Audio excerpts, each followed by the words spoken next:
Hi అండి. మనం morning లేవగానే ఫస్ట్ బ్రష్ అయితే చేస్తాం కదండి. అలా చాలామంది చాలా రకాల బ్రాండ్స్ని అయితే యూజ్ చేస్తూ ఉంటారు. అయితే నేను మా పిల్లల కోసం అయితే చిన్నప్పటి నుంచి కూడా మంచి మంచి బ్రాండ్సే తీసుకున్నానండి పేస్ట్ల విషయంలో అయితే. ఎందుకంటే చిన్నపిల్లలకును మన పెద్దవాళ్ళకి అయితే చాలా అంటే చాలా డిఫరెన్స్ ఉంటుంది కదండి. అందుకే వాళ్ళకి చిక్కు అని, లవ్ ల్యాప్ ఇట్లా చాలా బ్రాండ్స్ యూజ్ చేశాను.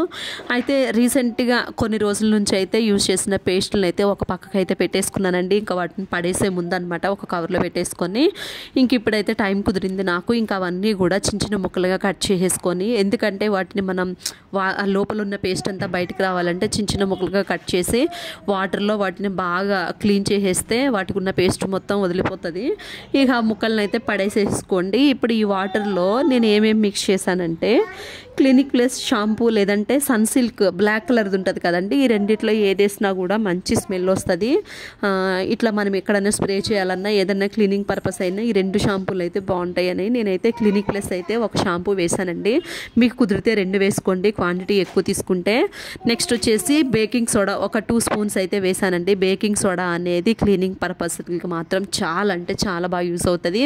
మనం ఫుడ్ రిలేటెడ్లో మనం దీన్ని ఎంత తక్కువ వాడితే అంత మంచిదండి. క్లీనింగ్ పర్పస్కి బాగా యూస్ అవుతుంది.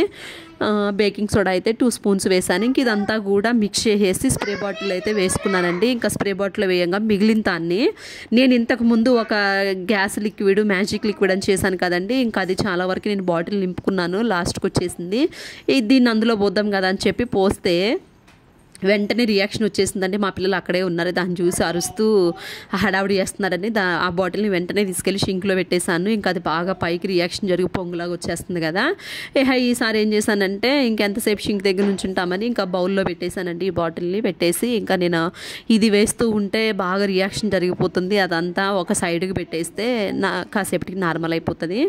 ఎంత జిడ్డుగా ఉన్న గ్యాస్ స్టవ్ అయినా సరే చాలా నీట్గా అవుతుందండి. ఇన్ కేసు బాగా జిడ్డుగా ఉందంటే దీన్ని స్ప్రే చేసేసి కొంచెంసేపు అయితే వదిలేసిన తర్వాత స్టీల్ స్క్రబ్బర్ ఉంటుంది కదా, ఇంకా దాంతో అయితే నీట్గా రబ్ చేసేయండి. చాలా అంటే చాలా నీట్గా అవుతుంది. నేను మీ ముందే చేస్తున్నాను కదా, చాలా బాగుందండి. నాకైతే భలే హ్యాపీ అనిపించింది. ఎందుకంటే కొన్ని మన చేతులతో చేసుకున్నప్పుడు వాటి యొక్క రిజల్ట్ బాగుంటే హ్యాపీ అనిపిస్తుంది కదా. నేనైతే అలాగే చేస్తానండి. అసలు నేనైతే చాలా హ్యాపీగా ఫీల్ అవుతాను. ఎందుకంటే కష్టపడి చేశాను కదా, దానికి ఫలితం అయితే దక్కింది అన్నట్లుగా. ఇట్లాగా మనం ఇక్కడ ఇంకొక చాయిస్ కూడా ఉందండి. నెక్స్ట్ టైం ఇంకా మనం ఇట్లాగే డిఫరెంట్ లిక్విడ్స్ అయితే చేసుకోవచ్చు. నేను నెక్స్ట్ వీడియోస్లో అయితే ఖచ్చితంగా పోస్ట్ చేస్తానండి. ఇన్ని కలిపే పని లేకోకుండా లేదంటే 1 or 2 ఇంగ్రీడియంట్స్తో కూడా మనం గ్యాస్ స్టవ్ లిక్విడ్ అయితే చేసుకోవచ్చు. ఇక్కడ మీరే చూస్తున్నారు కదా ఎంత నీట్గా ఉందో. నిజంగా బాగా వచ్చింది కదండి. నేనైతే కాసేపు స్ప్రే చేసి కాసేపు అయితే అలా వదిలేసిన తర్వాత నేను మీషోలో ఆర్డర్ చేసిన బ్రష్ ఉంటుంది కదండి, దాంతో అయితే నీట్గా రబ్ చేసేసాను అనమాట. చూడండి ఎంత మంచిగా అయిందో.